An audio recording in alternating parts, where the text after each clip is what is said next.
very interesting to learn that how does a steam engine works or a steam locomotive works, because by imagining living off nothing but coal and water and still having enough energy to run at over 100 meter per second, that's exactly what a steam locomotive can do. Although these giant mechanical dinosaurs are now extinct from most of the world's railroads, steam technology lives on in people's hearts, and locomotives like this still runs as a tourist attraction on many heritage railways. To understand a basic steam engine, let us take an example of a steam engine found in the older times, the older steam locomotive. The basic parts of the steam engine in a locomotive would be a boiler, slide valve, cylinder, steam reservoir, piston, and a driver wheel. Inside the locomotive cab, you can load a coal into a firebox, which is a quite literally a metal box containing a roaring coal fire. The fire heats up the boiler, the giant kettle inside the locomotive.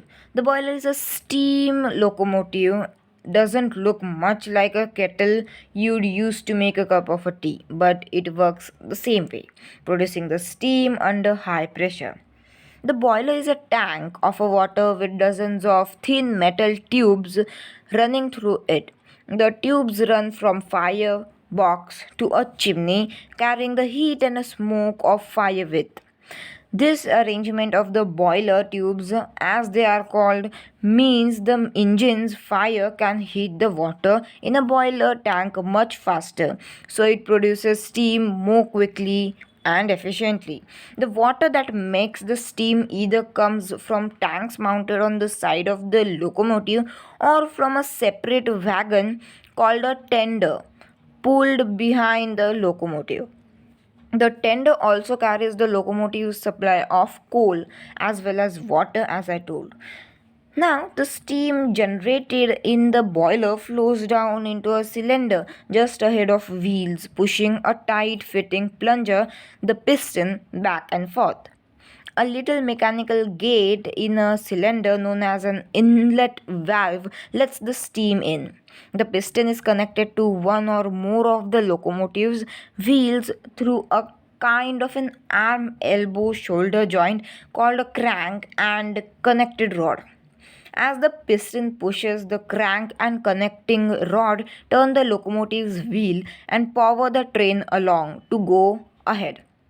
When the piston has reached the end of the cylinder, it can push no further. The train's momentum now carries the crank onwards, pushing the piston back into the cylinder the way it came. The steam inlet valve closes now.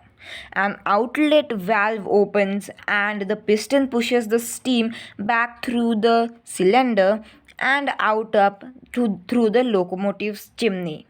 The intermittent sound or a noise that a steam engine makes and its intermittent puff of smoke happen when the piston moves back and forth in the cylinder.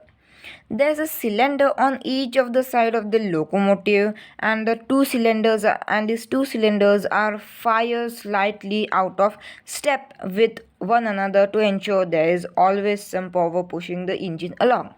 This back and forth pushing of a piston turns the driver wheel in a circular motion. This by creating a motion for the locomotive to go ahead with its coaches. So this was how the steam engine worked in the older times, but in nowadays there are diesel and electric locomotives. The diesel locomotives are much similar to steam, but also they are different.